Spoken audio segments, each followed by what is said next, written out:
Là où les circonstances n'étaient pas en ta faveur, je déclare et je décrète qu'elles sont en ta faveur et que tu réussis. Je déclare et je décrète que là où les circonstances n'étaient pas en ta faveur, elles sont en ta faveur et tu réussis. Je le déclare, je le décrète, cela s'accomplit dans ta vie. Il en est ainsi et il n'en sera pas autrement. Il en est ainsi et il n'en sera pas autrement. Dans le nom puissant de Jésus-Christ. Que le Seigneur manifeste sa gloire, que le Seigneur manifeste sa grâce aujourd'hui dans la vie de tout un chacun, de chacun et chacune ici, réunis dans la présence de Dieu, alors que nous sommes là en train de chercher à acquérir encore plus de Dieu, alors que nous sommes là en train de chercher à vivre encore, à manifester encore le statut de Dieu qu'il nous a donné, parce qu'il a dit, j'ai dit, vous êtes des dieux. J'ai dit, vous êtes des dieux. Donc ce statut de Dieu, nous l'avons acquis. Et ce statut de Dieu, nous le manifestons. Ce statut de Dieu, nous le manifestons. Donc, dans ce statut de Dieu, dans la manifestation de ce statut de Dieu, le Seigneur va nous emmener à voir, à vivre ce statut de Dieu en Christ que nous avons. Dans ce statut de Dieu en Christ que nous avons, le Seigneur veut nous emmener, veut nous montrer comment réagir face à des idoles que l'humain se crée. L'humain se crée plusieurs idoles. Il y a dans le cœur de l'homme plusieurs pensées qui créent des idoles. Et des idoles se créent à force de se donner à ces pensées et à force de se donner aux actions qui ont manifesté, ou du moins aux actions qui sont entraînées par ces pensées. Les pensées, ce sont des paroles silencieuses, et ces paroles silencieuses, plus elles sont orientées en faveur dans une certaine direction, et bien plus ces paroles silencieuses orientées dans une certaine direction glorifient un esprit derrière qui ne cessera d'alimenter ses pensées. Et cet esprit qui ne cessera d'alimenter ses pensées, en étant glorifié, cet esprit va avoir dans ton cœur, dans ta pensée, l'image d'un Dieu. Il va avoir la place d'un Dieu, alors que tu es censé déjà être un Dieu, mais il va avoir l'image d'un Dieu de manière à ce que ce Dieu-là soit ton Dieu. La Bible dit dans Hébreu, c'est Hébreu 1 verset 9, quand Dieu le Père parle de Dieu le Fils, il dit c'est pourquoi ton Dieu t'a oint d'une huile de joie. Il dit c'est pourquoi Dieu, ton Dieu t'a oint d'une huile de joie. Donc la Bible est en train de nous dire que Dieu le Fils a un Dieu qui est Dieu le Père. Donc toi en étant un Dieu, en Dieu le Fils, toi, en étant un Dieu, avec un petit dé en Dieu le Fils, tu as un Dieu qui est Dieu le Père. Tu n'es pas censé avoir plusieurs dieux. Mais par tes pensées, en étant un être humain, par tes pensées, tu te crées d'autres dieux. Et ces autres dieux viennent miner ton âme, viennent miner ta pensée, donc viennent miner ton âme. Et ces autres dieux veulent prendre la place de Dieu. Et on se retrouve donc dans un conflit où ton Dieu, dont son nom est Jésus, où ton Dieu se retrouve face à d'autres dieux. Jésus face aux autres dieux. C'est l'objet de notre échange aujourd'hui. C'est notre discussion d'aujourd'hui. Jésus face aux autres dieux. Mais j'aimerais qu'aujourd'hui, mes bien-aimés, ma chère famille, j'aimerais qu'aujourd'hui nous prenions conscience d'une certaine logique, une logique qui est orientée de la manière suivante. Il est possible de vaincre les autres dieux de notre vie par des actions, par des actes simples. Il est possible de vaincre les autres dieux de notre vie par des actions ou par des actes simples. Luc chapitre 21, les versets 34 à 37. Luc chapitre 21, les versets 34 à 37. Luc chapitre 21, les versets 34 à 37. Luc chapitre 21, versets 34 à 37. Luc chapitre 21, versets 34 à 37, Luc chapitre 21, versets 34 à 37. Je vous le lis dans la version second 21. Luc chapitre 21, versets 34 à 37. Il est écrit dans la version second 21. Jésus dit, Pierre, je te le dis, le coq ne chantera pas. Aujourd'hui, avant que tu n'aies chanté, Luc chapitre 20, j'ai dit quoi, 21. Je suis au chapitre 22, pardon. Luc chapitre 21, 34 à 37 plutôt. Il est dit, faites bien attention à vous-même, de peur que votre cœur ne devienne insensible au milieu des excès du manger et du boire et des soucis de la vie, et que ce jour ne fonde sur vous à l'improviste. On est en train de parler du jour du Seigneur. Que ce jour ne fonde sur vous à l'improviste. En effet, il s'abattra comme un piège sur tous les habitants de la terre. Restez donc en éveil, donc veillez, priez en tout temps, afin d'avoir la force d'échapper à tous ces événements à venir et de vous présenter debout devant le Fils de l'homme. La Bible nous incite à veiller et à prier afin de nous présenter, d'échapper à tous les mauvais événements, parce qu'il a décrit les mauvais événements qui vont annoncer la venue du Fils de l'homme, et nous recommande de veiller et de prier afin de nous présenter debout devant le Fils de l'homme. Debout, pas assis, pas couché, pas endormi comme les 10 vierges, non. Debout devant le Fils de l'homme. Nous devons rester en éveil et rester debout. Quand un président rentre, si mon Dieu rentre, j'ai le devoir d'être debout, pas assis, pas couché. Donc j'ai le chef qui rentre, mon chef rentre, je ne reste pas assis. Je suis au garde à vous parce que mon chef peut me dire quoi que ce soit d'autre, je dois le faire, je dois l'exécuter. Quand mon chef arrive, ne te dis pas que lorsque le chef arrive, forcément le chef doit te sourire et venir t'embrasser, t'enlacer. Non, le chef peut arriver dans la pièce, il a le front fermé, il ne te regarde pas d'abord, il prête attention à quelqu'un d'autre, il prête attention à qui il veut, parce que s'il est le chef, il fait ce qu'il veut, quand il veut, comme il le veut. Et ensuite, quand il te regarde, il te donne tout de suite un ordre. Tu ne vas pas aller bouder dans ton coin, oui tu m'as vu, même pas faire un bisou, oui tu m'as vu, même pas faire ça. Non, il n'y a pas ça. Le chef avec Jésus, c'est pas ça. Jésus, il fait ce qu'il veut, comme il veut, quand il veut. C'est comme ça qu'il manifeste son amour.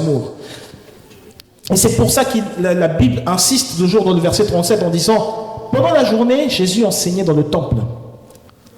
Pendant la journée, Jésus enseignait dans le temple et il allait passer la nuit à la colline appelée le mont des Oliviers. Jésus enseignait pendant la journée. La nuit, il passait sa nuit dans une colline appelée le mont des Oliviers. Quand il montait en hauteur, là où il allait, il y avait peu de gens. Quand il descendait dans la journée, il était au milieu des gens. Quand il était dans la nuit, il était dans un endroit où il y avait peu de gens. Il était en hauteur. Parce qu'à force d'être en hauteur, il laissait les préoccupations de la vie en bas. Il les laissait au versant. Il allait au sommet de la colline, il avait laissé les préoccupations de la vie. Dieu t'appelle pour être toujours éveillé. Dieu t'appelle à laisser les préoccupations de la vie à un certain niveau et à aller en hauteur. Dieu t'appelle pour rester toujours éveillé, à laisser les préoccupations de la vie à un certain niveau. Quand tu laisses les préoccupations de la vie, tu es en train de laisser les dieux de ta vie, tu les laisses à un certain niveau et tu es en hauteur. Lorsque tu es en hauteur, les préoccupations de ta vie ne valent plus rien. Les préoccupations de ta vie n'ont aucun intérêt. Les préoccupations de ta vie n'ont aucune valeur. Mon bien-aimé, ma chère famille, j'aimerais que les préoccupations de votre vie n'aient aucune valeur devant votre relation avec Dieu. J'aimerais que les préoccupations de votre vie, les vicissitudes de la vie, ne soient en rien comparables à ce que votre relation avec Dieu peut conduire. Parce que lorsque vous avez votre relation avec des hommes, des fois vous venez, vous boudez, vous vous dites non, toi tu ne peux pas comprendre que je suis comme ça à cause de ce que je traverse. Non, c'est pas ça la relation avec Dieu. La relation avec Dieu, l'important ce n'est pas ce que tu traverses. L'important c'est vers quoi bat le cœur de Dieu. Si et seulement si tu recherches ce vers quoi bat le cœur de Dieu, chaque jour, tu es en train de démontrer ton amour à Jésus-Christ. Tu es en train de démontrer ton amour à Dieu et ces gestes simples chassent les autres dieux. Si tu prêtes ton attention, le diable veut que tu lui prêtes ton attention. Pourquoi le diable veut que tu lui prêtes ton attention? Parce que le diable cherche l'adoration. Comment est-ce qu'un esprit devient un Dieu, puisque la pensée répétée c'est un esprit? Donc le démon qui répète cette pensée là, le démon qui répète la pensée de colère, c'est un esprit de colère. Le démon qui répète la pensée de la jalousie, c'est un esprit de jalousie. Le démon qui répète la pensée de distraction, c'est un esprit de distraction. Mais ces esprits là deviennent des dieux. À quel moment ils deviennent des dieux? Simplement quand ta pensée continue de se tourner continuellement vers eux et que tu leur cèdes la place tu cèdes la place donc justement de ta pensée qui était donc censée être occupée par Dieu, tu leur cèdes à eux cette place. Chaque fois que je leur cède à eux cette place, tu leur attribues le statut de Dieu. Elles deviennent des divinités, ils deviennent des divinités dans ta vie, ils deviennent des dieux dans ta vie. Et ces dieux-là viennent et prennent la place de Dieu parce que tu leur as donné la place de Dieu. Donc quand tu leur as donné la place de Dieu, tu leur as donné la place de l'objet d'adoration. C'est ce que veut dire Dieu, objet d'adoration. Et l'adoration, c'est la pensée. La pensée répétée que tu as vers Dieu, c'est l'adoration. Et tu fais suivre cette adoration de parole. Tu dis, oui, je veux aller sur TikTok. Tu as fait suivre cette adoration de parole. Tu fais suivre cette adoration d'actes. Et le diable recherche uniquement l'adoration. Donc si le diable recherche l'adoration, c'est parce que le diable veut être Dieu. C'est parce qu'il a voulu être à la place de Dieu. Et j'aimerais, ma prière ce soir, ma prière cet après-midi, c'est que ta relation avec Dieu, ta relation avec Jésus-Christ ne dépende pas des vicissitudes du monde, parce que chaque fois que tu as les vicissitudes de ce monde en tête, tu es en train de donner la place à ces choses, la place de Dieu à ces choses. Chaque fois que tu as les vicissitudes de l'argent en tête, tu es en train de donner la place à maman. Donc tu viens, tu fais ici, tu nous fais croire ici que tu es en train d'adorer Dieu, mais Satan c'est maman en train de voir, maman en train de dire, oh ça c'est mon adorateur, oh il est avec moi, c'est mon adorateur. Et c'est pour ça que tu es en train d'adorer Dieu, et tu adores, ta vie, il n'y a rien qui se passe. Et c'est pour ça d'ailleurs qu'on dit consultation prophétique, parce que tu peux te dire, je passe mes journées à chanter. Tu crois que tu passes tes journées à adorer Dieu, tu es en train de passer tes journées simplement à chanter. On sait qu'en fait, le diable sait qu'en fait, en réalité, tu es un adorateur de maman, un adorateur, une adoratrice. Ma prière, c'est que tu ne sois pas une adoratrice de maman. Ma prière, c'est que tu sois une adoratrice de Jésus-Christ.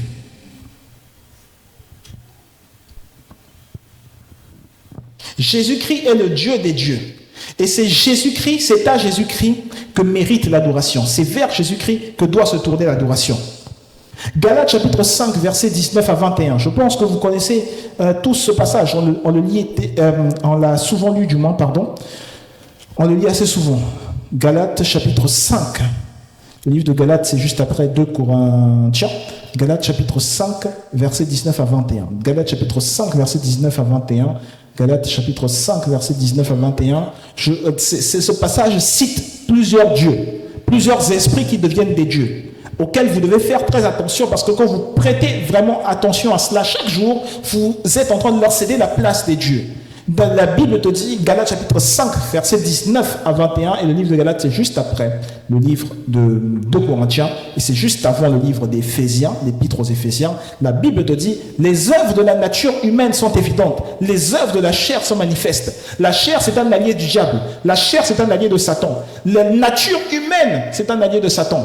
Donc chaque fois que tu me dis, chaque fois que tu te dis oui je réagis comme ça parce que je suis un homme allié de Satan, chaque fois que tu dis oui je réagis comme ça parce que je suis une femme alliée de Satan, les œuvres de la nature humaine, les œuvres de la chair c'est un des sbires du diable, la chair c'est un allié du diable.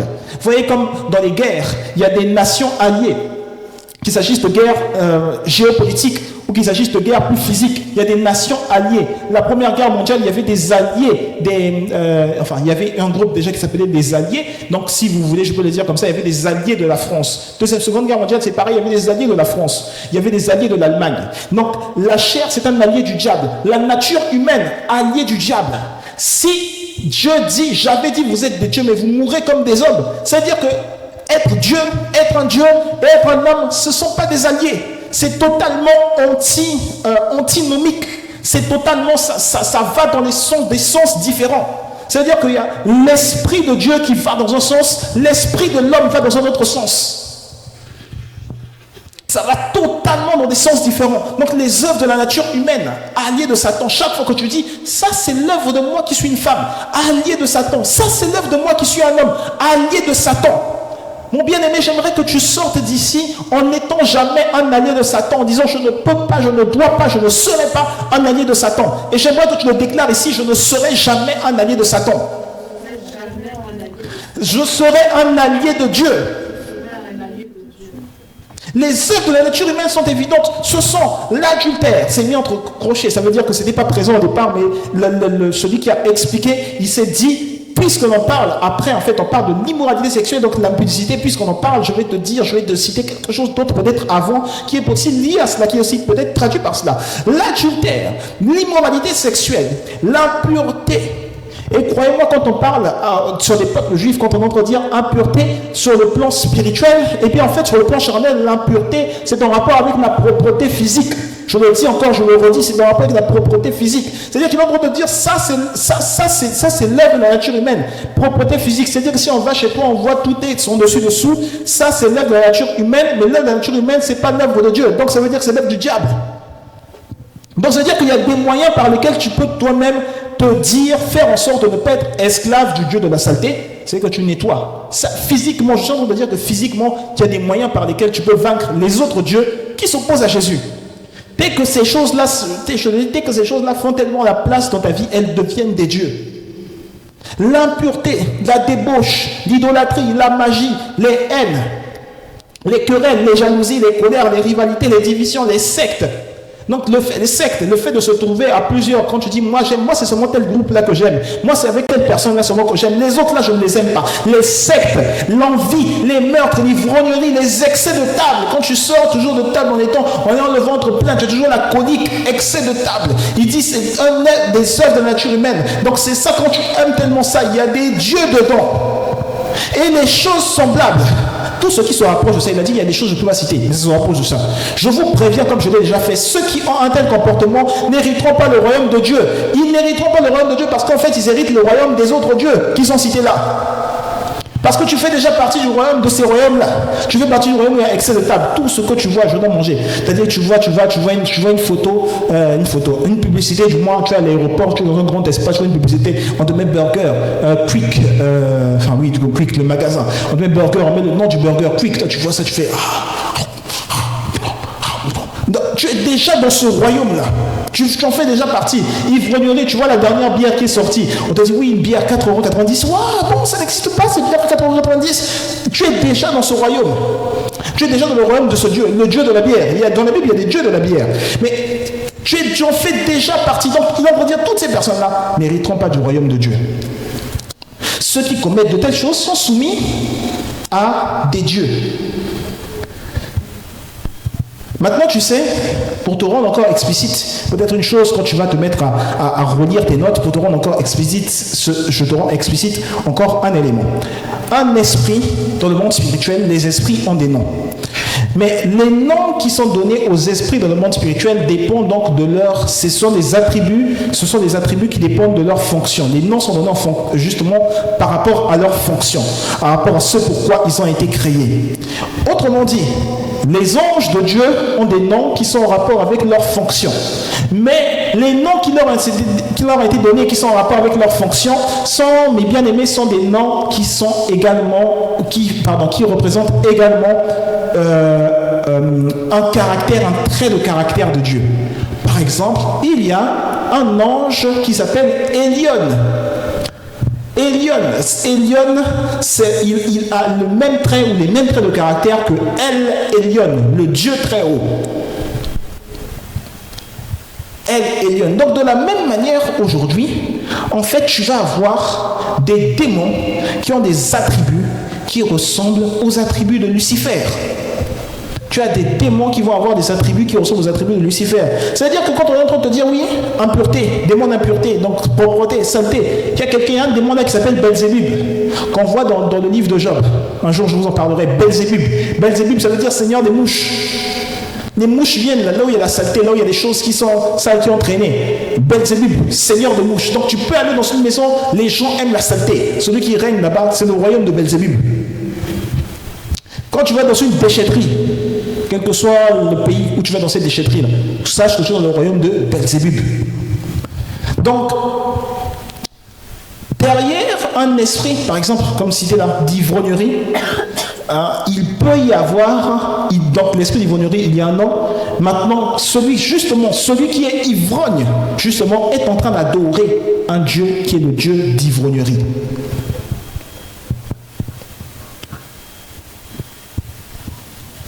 Mais crois-moi, quelle que soit la nature des dieux que tu vas rencontrer dans ta vie, crois-moi, en ayant toi-même le statut de Dieu en Jésus-Christ, tu auras toujours la victoire. J'ai rencontré en France plusieurs principautés. Du moins, j'ai été conscient de rencontrer en France. Dans le pays où j'ai grandi, j'en étais moins conscient. Mais en France, j'en ai rencontré plusieurs principautés. Mais aussi vrai que j'ai croisé des difficultés dans mon parcours, dans ma vie quotidienne, à cause de ces principautés, aussi vrai que cela soit, Jésus-Christ m'a fortement préservé et Jésus-Christ s'est toujours manifesté au milieu de tous ces autres dieux. Et je crois que cela est ton partage également, dans le nom de Jésus.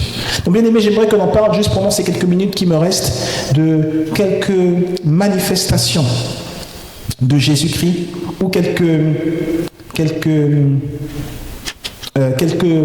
éléments, en fait, quelques détails qui représentent la manifestation de Jésus-Christ, donc en tant que Dieu dans ta vie, ou quelques impacts de sa manifestation, de ses manifestations dans ta vie.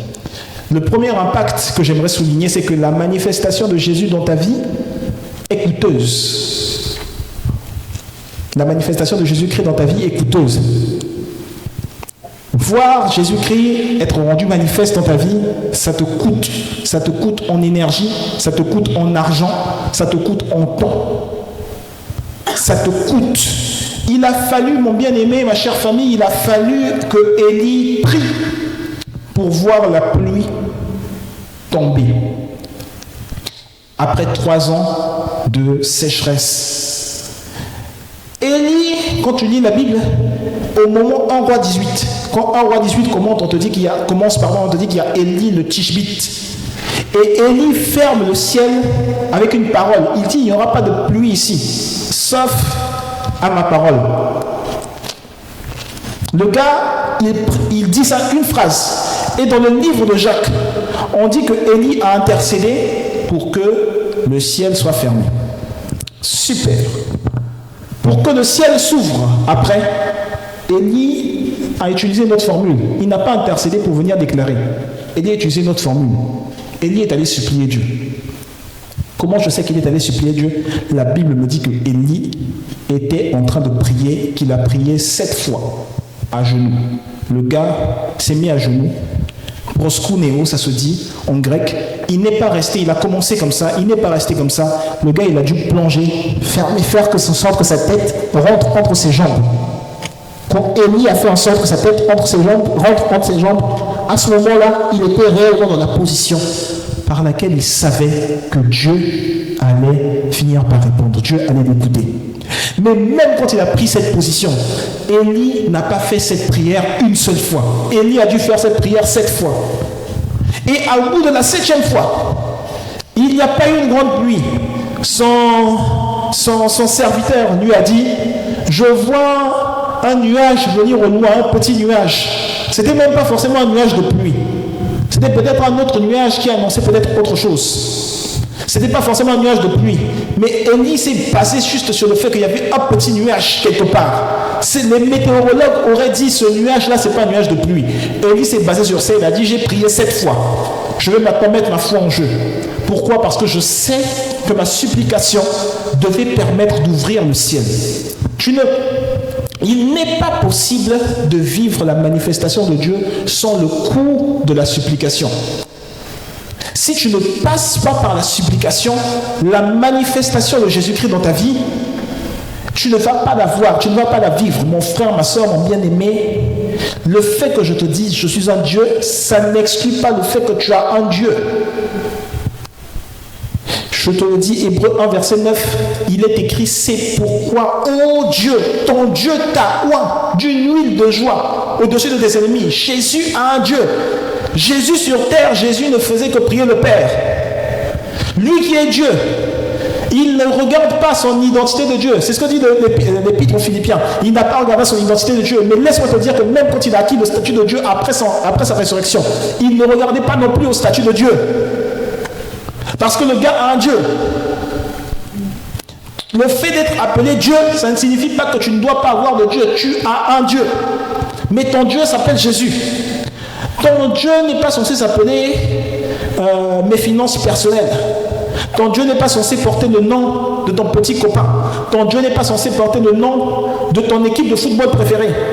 Ton Dieu s'appelle Jésus. La supplication pousse à la manifestation de Dieu.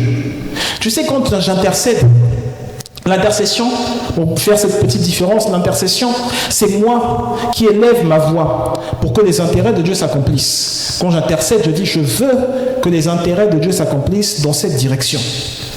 Mais quand je suis en train de supplier, quand je rentre dans la dimension où je dis, Seigneur, je te supplie, s'il te plaît, fais ceci. Ce que je suis en train de dire à Dieu, ce n'est pas que je me positionne en tant que Dieu pour que je dise, tu as intérêt d'accomplir ceci. Il y a intérêt à ce que cette chose-là se fasse. Non, la distinction, c'est qu'à ce moment-là, je suis en train de reconnaître que même en ayant ce statut de Dieu, petit d, je suis limité. Je suis limité tant que Jésus-Christ n'a pas exprimé sa volonté en allant dans ce sens. Au moment où j'intercède, je connais des intérêts basiques de Dieu. Je dis, j'ai lu 1-2 versets, je dis, forcément, Dieu ne veut pas ça. Mais au moment où je supplie, je n'ai pas trouvé de référence dans la Bible qui me dit que Dieu veut aller dans ce sens. Je n'ai rien trouvé dans la Bible qui me dit que Dieu veut vraiment aller dans ce sens. Parce qu'il y a la volonté de Dieu et il y a même les volontés de Dieu. David va dire, accomplis tes volontés. Donc il y a la volonté de Dieu qui peut me dire, je vais vers l'intercession, mais il y a les volontés de Dieu qui me dit, je ne sais pas. Est-ce que vraiment Dieu veut que j'aille dans ce sens ou est-ce que vraiment ça va se manifester? Je ne sais pas. Quand je ne sais pas, je me mets à supplier Dieu. C'est pour ça que la Bible dit, entretenez-vous par des psaumes, par des cantiques spirituels, chantant de tout votre cœur des louanges au Seigneur, par des cantiques. Et il poursuit avec des soupirs, des soupirs, des soupirs, des soupirs, des soupirs. Si tu ne soupires pas auprès de Dieu, tu ne t'entretiens pas. Si tu arrives là, tu es juste en train de faire un élan d'orgueil. Oui, Jésus a tout accompli. Jésus sur la croix, il a tout accompli. Sur la croix, il a tout accompli. Mais pourquoi tu n'es pas au ciel puisqu'il a tout accompli? Pourquoi tu es sur la terre puisqu'il a tout accompli? Si tu ne t'entretiens pas par des soupirs, moi je n'ai pas encore vu. Peut-être qu'il y en a qui le font en cachette, mais je n'ai pas encore vu dans cette église quelqu'un soupirer auprès de Dieu. Je n'ai pas vu. La Bible dit que Anne soupirait. Ces paroles, c'était inexprimable, on ne comprenait pas. Toi, si on continue de comprendre ce que tu dis, il n'y a jamais eu de soupir. Si on continue de comprendre ce que tu dis, on entend encore ça. Intellectuellement, on sait ce que tu as dit, il n'y a pas eu de soupir. Il n'y a pas eu de soupir.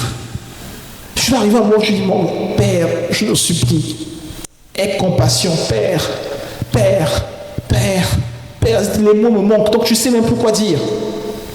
Père, Père, Père, Père, Père. Luc chapitre 22, versets 40 à 41. Luc chapitre 22, versets 40 à 41. Luc chapitre 22, versets 40 à 41. 99% de mes temps de prière, ce sont des moments de supplication. 99%. Luc chapitre 22. Donc quand je prie 20 minutes ici, là, c'est pas tout mon temps de prière. Luc chapitre 22, versets 40 à 41. 41 plutôt à 42. Pardon. Il est écrit dans la version second 21. Puis il s'éloigna d'eux à une distance d'environ un jeu de pierre, se mit à genoux et pria en disant, Père, si tu voulais éloigner de moi cette coupe, toutefois ce n'est pas ma volonté qui se fasse, mais la tienne. Que ce ne soit pas ma volonté qui se fasse, mais la tienne.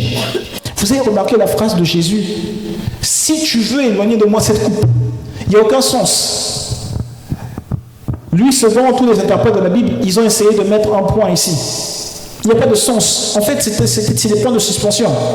C'est parce que dans votre Bible, on ne met pas de points de suspension, parce qu'on s'est dit que le livre, il est tellement précieux qu'on ne peut pas le raconter comme quand on raconte autre chose. C'est des points de suspension. La phrase aurait dû se poursuivre. Jésus était en train de supplier Dieu. Mais dans la Torah, Jésus n'a pas trouvé un seul endroit où Dieu a dit « Mon serviteur viendra, naîtra d'une vierge et ne mourra jamais. » Jésus n'a pas trouvé, il n'y avait aucun endroit. Donc Jésus, la peur était là. La peur était là. Mais sa phrase s'est arrêtée. Si quand tu pries, il n'y a pas un moment où tu ressens cette peur-là. Et tu ressens cette peur au point où tu ne finis pas ta phrase.